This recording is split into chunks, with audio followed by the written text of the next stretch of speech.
Well, hey there, pharmacy owners. Dr. Lisa Faast here. Hello. Nice to meet you if we haven't met before. I am a pharmacy owner and owner of DiversifyRx, and I host the Pharmacy Profit Summit every year in March. So it's coming up. Make sure you get your ticket. And I wanted to talk to you today it's a little bit about your own limiting beliefs. I'm firmly believe that we are our own worst enemy, but also about some practical tactics on what can you do for your pharmacy when you don't have a lot of foot traffic. So I was talking with a pharmacy owner today, just today, so this is fresh in my mind. And they have a pharmacy inside a medical building, and it's a very large medical building, lots of doctors, lots of different types of practices. And their biggest complaint is they're not profitable. And they say that most of the patients there have a big PBM, ESI, and that they don't make much money. And I didn't get a dive into like all of the numbers, but it was because it was a short conversation, but I kind of wanted to talk to you through my thought process of like how I helped this pharmacy owner, or hopefully to help them, the pharmacy owners. So one, if you have a large number of patients on a particular plan, then PBM optimization is going to be a very important strategy for you. And what do I mean by that? So sometimes, now, not to say that the PBMs ever pay us well, but sometimes it's not necessarily on the revenue side, the reimbursement side. I didn't get a chance to, so I have a whole list of questions for this pharmacy owner, but one of the questions is where are you purchasing your products from? What types of products are these? Like, is every prescription Eliquis, or, or is there a bunch of generics? Like, product mix, where are you purchased from? What type of plan? Are they Medicare, commercial? Like, it's not just an easy answer. It's not an easy answer like, oh, it's ESI's fault. Now, granted, it's probably some of ESI's fault, but you as a pharmacy owner have to take control of that. Like, you have to mold it to make it work. It doesn't just work by accident nowadays. Like, you have to make it work. So what do I mean by that? One, are you purchasing from the best place you can possibly purchasing from? Again, this has to do with product mix. I don't know the answer to that question based on the types of products. If you're getting a bunch of brands, there's not a whole lot that you can do for that. If they're Medicare, I would use Retail My Meds and pop those puppies out. If they're commercial plans, again, maybe you don't need to be filling those. Maybe you only fill a generics. Maybe there's, something in there to be worked out. But most pharmacy owners are just stuck in habit from ordering from their primary wholesalers. And when I mean primary wholesalers is the big three. Let me tell you, folks, the big three are not out to help you. In fact, much of how they run their businesses actually hurt us. But who actually hurts us sometimes even more than the big three is the buying groups. Buying groups used to be amazing years ago. Absolutely amazing. They fought for pharmacy owners. They negotiated. They did everything a buying group is supposed to do. Nowadays, everybody and their brother has a buying group. There's, I think, no real negotiation going on, at least for what's most important for pharmacy owners, which is payment terms and net pricing. And you're playing this rebate game. So one of my biggest things is don't buy from a typical primary, at least for your generics. Like, even in my own pharmacies, we buy brands from one of the big three. We have our agreement. It's, WAC minus 4.5. I just live with that. Like, that's our price. And if I can't dispense a prescription that's profitable at that price, then I don't fill that brand name prescription, which means we've basically gotten rid of all of our Medicare brand names. However, I shop my generics on the secondary markets, and there's some fabulous secondary market wholesalers. I'll name a few, but this is by no means an exhaustive list. There's Real Value Products, there's Jams RX, there's Blue Packs, there's RX Cherry Pick, a great marketplace, Esri RX, which actually has a lot of those wholesalers on it. Farm Source, like, there's a bunch, and they're fantastic. And the thing that's fantastic about them, there's two parts. One, better terms. A lot of the secondaries are going to have fantastic terms, and what I mean by that is 30, maybe even 45 days dating, which does wonders for your cash flow. All right. Like, cash flow is king here. Cash flow is oxygen. We can't go very long without oxygen. The pharmacy needs cash flow. So they help you solve your cash flow problem, and it's net pricing. That means you pay the lowest price up front You don't play the rebate game. What happens in the rebate game, when you say it out loud, it just sounds silly, but this is how it is you overpay for all of your drugs up front, and then sit back and wait to be rebated. Like, that's what it is. And honestly, I don't know that we ever get all the rebates that we're supposed to. In fact, I firmly believe that we don't.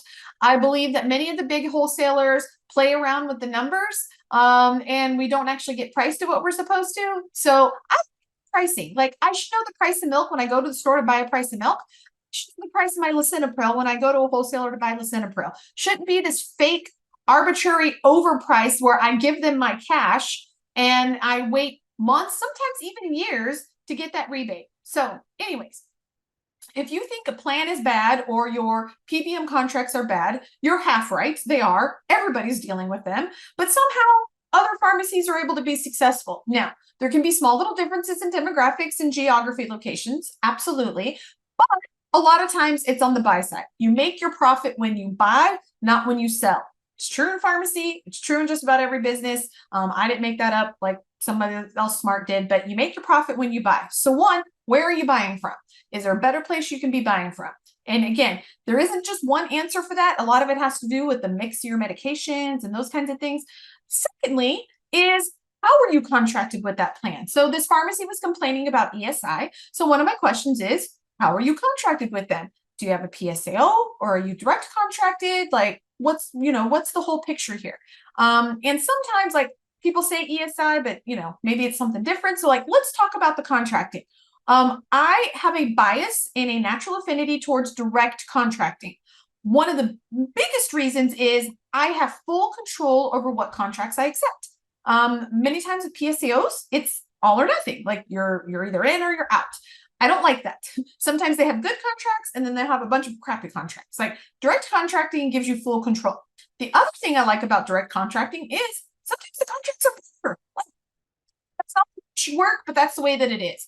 And one thing I've learned this year, I'm always learning. I never believe I know it all. I've experienced a lot, but I don't believe I know it all.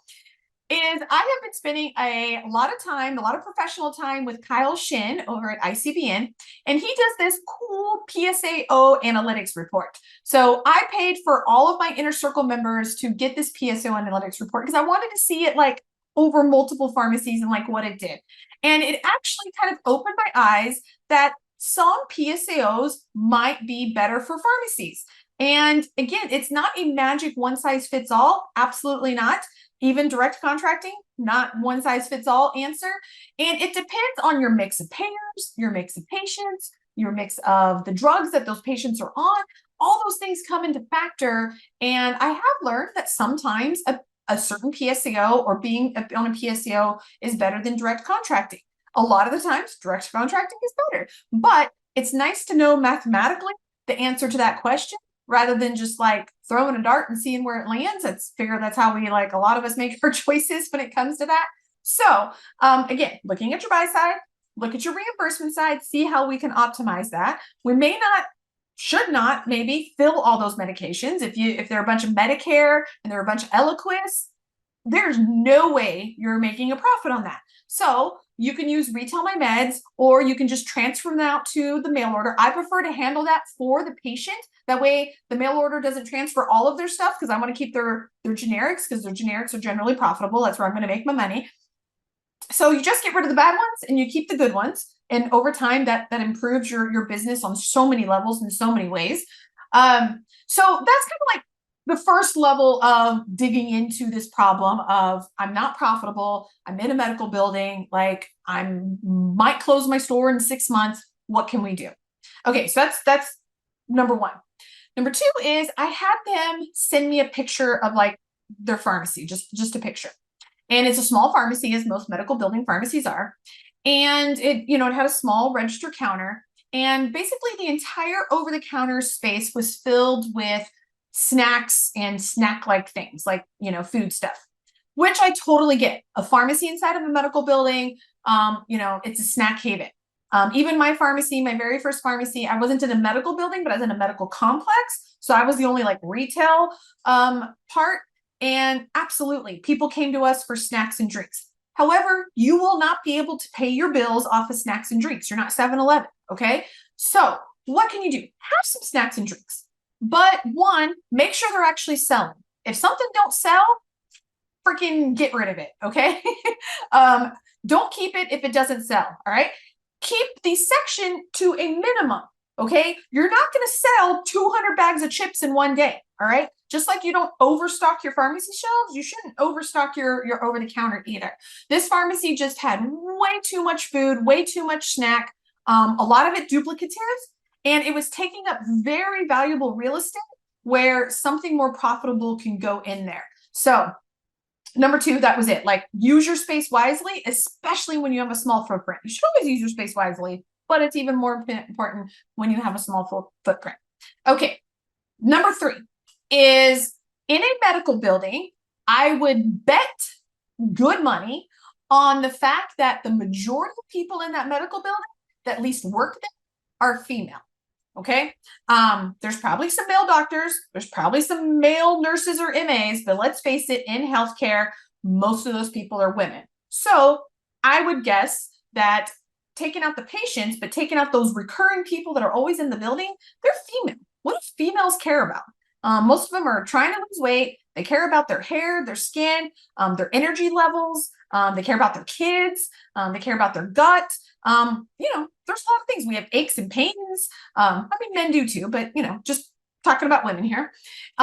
Sometimes menstrual pain, sometimes other things. So like, there's a lot of things for women. Women usually buy the stuff for the family too. So you can even like market male stuff to females because they're the ones that are buying for the male.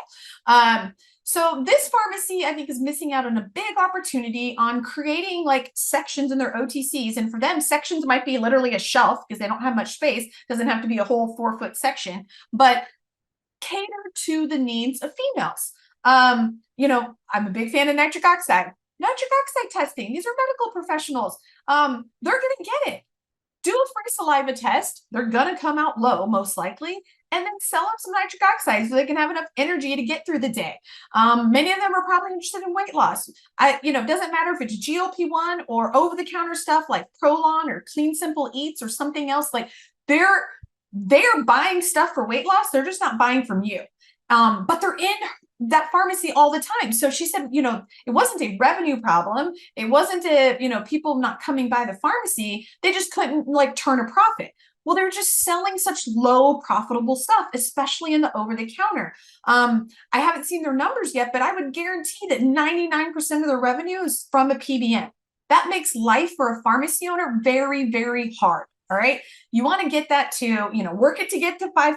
So 5% of non-PBM revenue, work then to get it to 10, get it to 15, keep working at it. And so you can build that non-PBM revenue up higher because one, you're going to make more profit. It's going to boost your cash flow and it's going to create a little stability for your pharmacy. So I think it's definitely possible that you can still be highly successful inside of medical building. So those are the first three. Number 4 is, they're in actually a fairly good sized community. Wasn't like a micro town of like 1,200 people. It's like 60 or 70,000. I forget what it was. And then of course there's even outlying areas. So they definitely have enough people. And I've worked with enough pharmacies over time that I don't care where your pharmacy is. If you offer something good that people want, they will come to you.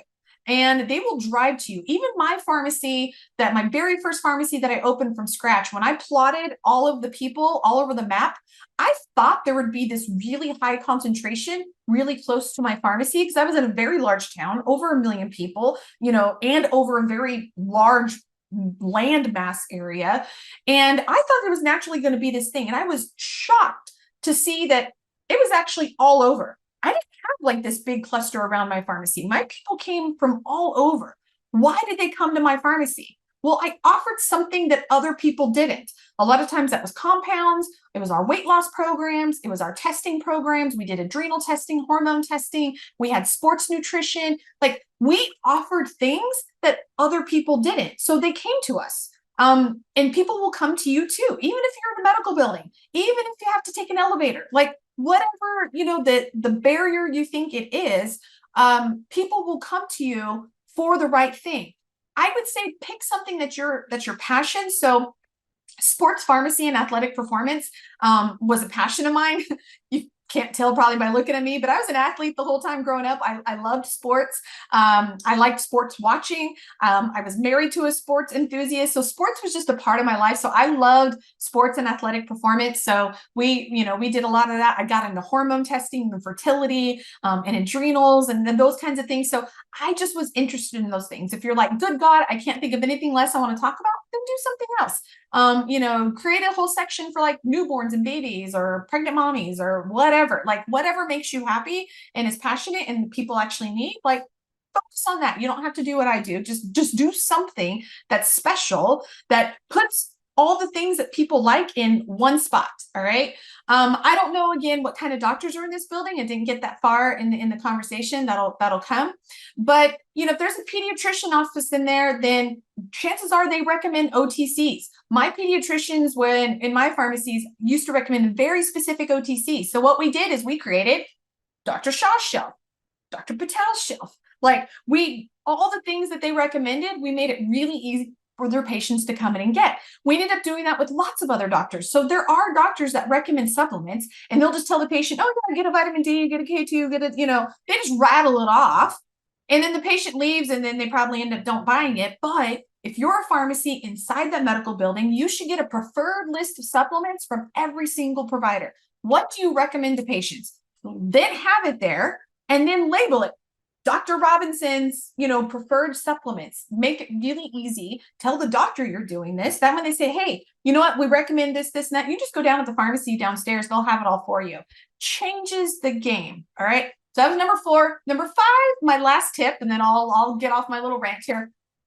My last tip for number 5 is take the business to the people. So you don't have to have a full delivery program service in order to do deliveries, right? So when I first opened my pharmacy, one of the best insurances in our area was teacher's insurance, okay? Not to say that that's the best for you, but just that was what set me on the path. And so I wanted more teachers to come to my pharmacy because it was a profitable plan. And so one of the things that I started doing is we started going to the schools, and not to talk to like students or anything, but to talk to the office, the teachers, and let them know that we can deliver to their school and have all of their prescriptions delivered and put them in their, little teacher's mailbox. And we would do that for them, and we would deliver them weekly. So whatever they needed, we were doing weekly deliveries to schools. Now, some schools, some bigger schools, we have some really big schools in our area, we would do more frequent. Most of the schools, though, were small enough that once a week deliveries was fine. So we would get delivered, we'd go in the office, we'd put all the prescriptions in the little teacher's mailbox.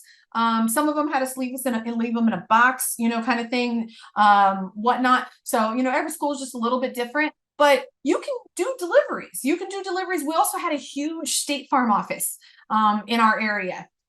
So we would deliver to the State Farm office. We had outlying towns that either didn't have pharmacies, or maybe the pharmacies were like a chain and they didn't really do very good. So we would do like long distance deliveries, again, once a week. We would take the hour trip, to the outlier town and do those kinds of things. And so you don't have to have, like, I did run a full delivery service too. We had, I don't know, 5 or 6 delivery cars over time. Obviously, we didn't open with that many, but over time. But you don't have to do that. You can just do special deliveries where, like, hey, I delivered to this business or this school or whatever. So that way you can include your reach a little bit more. If you don't have a super convenient location, that doesn't mean that, well, I just got to throw my hands up and just not going to get those patients. No, like, you can either offer something so good that they'll go through the trouble, or take the business to them. And you can do deliveries and, to places of work, obviously to residents and homes. And it works out really great. So if you think you have a bad location or you're inside a medical building and you feel like restricted by that, hopefully this little video has taken you through some different thought process to maybe how to come over that. And then also a different way to look at maybe like, hey, I'm not profitable, but maybe what you think is wrong is not always like exactly what's wrong. It's probably part of it. Never in pharmacy is it a simple one magic answer for everything. It's always 10 answers is the right question or the right answer to the question. So maybe look at things a little bit different and whatnot. So if this was helpful to you, please let me know. Like and subscribe so you get more, and share with any other pharmacy owners you think that this might be helpful to, because we are on a mission to not only save pharmacists, but help pharmacy owners love pharmacy ownership again. I love pharmacy ownership, and I want you to love pharmacy ownership too. And let your pharmacy serve you and serve your community well. So hopefully that was good, and I'll talk to you next time. Bye-bye.